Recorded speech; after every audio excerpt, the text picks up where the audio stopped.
saudara, terima kasih bagi Anda yang masih bersama kami dalam Berita Banten. Bagi Anda yang baru saja bergabung, kami hadirkan kembali 3 berita utama hari ini. Banjir surut, ratusan santri bersihkan sisa banjir.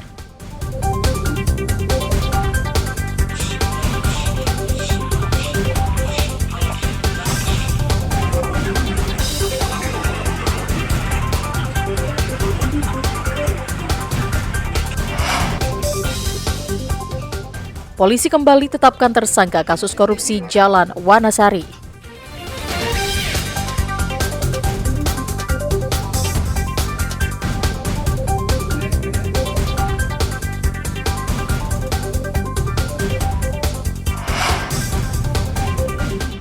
Lagi, harga telur ayam merangkak naik.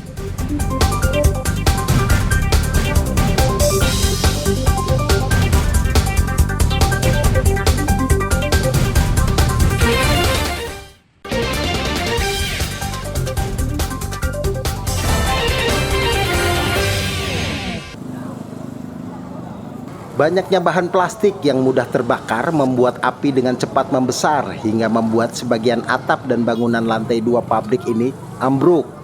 Sejumlah karyawan yang sedang bekerja pun terpaksa dievakuasi keluar pabrik lantaran khawatir api merambat ke seluruh bangunan pabrik. Warga mengatakan sebelum terjadi kebakaran terdapat pengerjaan pengelasan untuk perbaikan bangunan di lantai 2 pabrik. Percikan api las kemudian menyambar ke plastik. Lagi bongkar barang, terus ada percikan api tuh yang lagi ngelas di atas, tiba-tiba itu ada plastik kebakar, nyamber. Ini posisinya lagi pada kerja apa gimana bang? Iya lagi pada kerja, lagi ngebongkar barang saya. Tadi apinya sempat gede nggak bang? Nah gede langsung. Bang ini pabrik apa sih bang? Produksi apa? Produksi apa? Produksi ini apa TV. 4 unit pemadam kebakaran dari Kabupaten Tangerang diterjunkan ke lokasi kejadian. Api berhasil dipadamkan setelah petugas berjibaku selama 2 jam. Petugas damkar mengatakan kebakaran terjadi akibat tumpukan plastik di lantai 1. Terbakarnya setelah terkena percikan api las milik pekerja perbaikan bangunan pabrik. Bakar ini jenis-jenis peralatan elektronik ya, semacam mesin cuci segala macam. Jadi ini jenis elektronik. Untuk penyebabnya sendiri apa sih bang? Penyebab sementara ya, dugaan sementara itu ada karena ada berita pengelasan ya, pada pekerjaan pengelasan. Ya mungkin untuk sementara dugaan dari situ Pak. Akibat peristiwa ini, kerugian ditaksir mencapai miliaran rupiah. Kasus kebakaran ini tengah diselidiki Polresta Tangerang. Ariel Maranus dan Syahbudin Atar melaporkan dari Tangerang Selatan.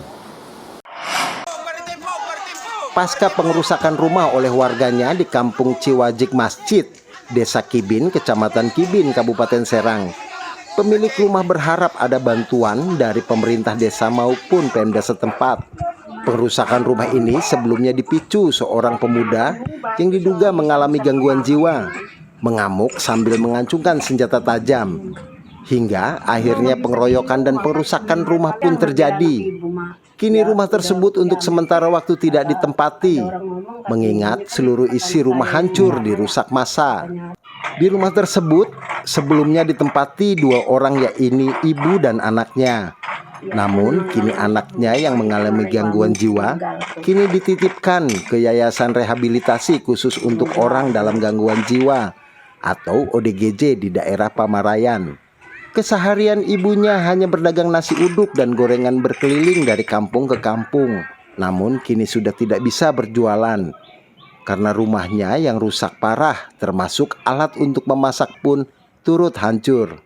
Udah 3 kali kayak ini, cuman dulu mah nggak ngacuri rumah, olehnya ibunya di rumah, ini mah ibunya di tempat anak. Ibu merasa dirugikan ya? Iya, iyalah merugikan. Ibu kan orang nggak punya, kalau punya duit dandan sendiri. Kalau nggak punya gimana ya? Makan sehari-harian nyari dulu. Sementara itu, Ketua RT setempat menyayangkan adanya kejadian pengerusakan rumah. Kejadian yang dialami warga mengidap gangguan jiwa ini sudah 3 kalinya. Namun kali ini warga sampai melakukan pengerusakan rumah. Ya kan anaknya yaitu kurang sehat gitu ya, jadi ngamuk-ngamuk di jalan setiap kampung ya mungkin gitu. Jadi kan akhirnya mungkin masyarakat marah gitu karena bukan sekali 2 kali. Ini jalan 3 kali Bu ya. Iya 3 kali. Tapi sebelumnya yang satu kedua kali rumah sampai dihancurin juga sama warga gak? Enggak, baru kali ini doang. Ketua RT berharap adanya perhatian dari semua pihak, mengingat warganya ini tergolong tidak mampu hidup sendiri karena suaminya sudah lama meninggal dunia. Ariel Maranus dan Ahmad Sayuti melaporkan dari Kabupaten Serang. Ramai menjadi perhatian masyarakat, rumah seorang janda bernama Piah, warga Kelurahan Kecacang, Kecamatan Kasemen, Kota Serang, akan direnovasi. Piah yang merupakan salah seorang janda tinggal di rumahnya yang hampir roboh. Kondisi tersebut membuat dirinya mengungsi ke rumah tetangga ketika hujan. Selain itu, dirinya juga tidak terdaftar dalam penerima bantuan sosial. Piah sendiri menyambung hidup sebagai kuli tanam padi di daerahnya. Pemkot Serang melalui Dinsos sempat mengajukan rumah Piah. Namun rumahnya tidak masuk ke dalam daftar rumah yang direnovasi. Kemudian langsung diambil alih oleh Kemensos RI. Kaitan dengan bantuan yang lain ya. Kami sudah mengantisipasi ketika Ibu Piah itu rumah roboh, tim kami ya langsung meluncur membawa sejumlah peralatan termasuk makanan dan minuman juga, terpal dan sebagainya ya kami serahkan ke sana karena itu adalah untuk antisipasi kedaruratannya itu. Piah juga sempat mendapat modal untuk usaha dan fasilitas kesehatan karena diketahui dirinya mengidap penyakit paru. Siapa aja Bu sama dari Kemensos Bu? Ya dikasih itu barang-barang itu dagangan. Terus apa alat rumah tangga juga? Alat ya, pentil kenceng, kasur, semua lah. Iya.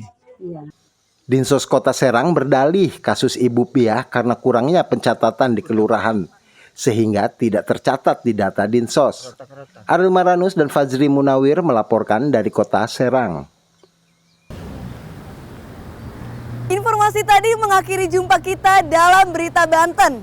Atas nama redaksi yang bertugas, saya Maya Meliasari mengucapkan terima kasih atas kebersamaan Anda. Selamat beraktivitas dan sampai jumpa.